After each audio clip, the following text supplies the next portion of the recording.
Hello friends, welcome back to my channel. আবার একটা নতুন মিনি ব্লগ নিয়ে চলে এসেছি। এটা হচ্ছে গাজরের হালুয়ার রেসিপি।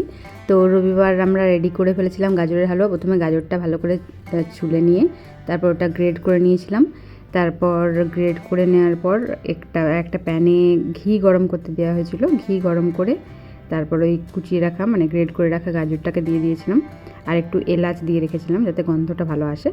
আর তারপর গাজরটা দিয়ে 10 মিনিট মতো নাড়াচাড়া করে এটা দুটো দুধের প্যাকেট দিয়েছিলাম, 500 করে, 1 লিটার ছিল দুধ, যেহেতু গাজরের পরিমাণটা বেশি ছিল। তো দুধটা দেওয়ার পর একটু ভালো করে ফুটিয়ে নেওয়ার পর চিনিটা পরিমাণ মতো দিয়েছিলাম। লাস্টে আমরা আরেকটু চিনি দিয়েছিলাম, যেটা দেওয়া হয়নি। আর আমুল স্প্রে যেটা আছে ওটা একটু দিয়ে দিয়েছিলাম জলে গুলে। আর এখানে কাজু কিশমিশ দিয়ে দিয়েছিলাম। আর ওপর থেকে আরও 2টো এলাচ দিয়ে দিয়েছিলাম। আর একটু ঘি দিয়ে দিয়েছিলাম। তারপর একদম রেডি হয়ে গেল। দারুণ হয়েছিল টেস্টটা, সব কিছু পারফেক্ট হয়েছিল। তোমাদের কেমন লাগলো অবশ্যই জানিও। যদি ভালো লাগে লাইক, কমেন্ট, শেয়ার, সাবস্ক্রাইব। আর তোমরা অবশ্যই ট্রাই করো। দেখা হচ্ছে পরের ব্লগে। টাটা।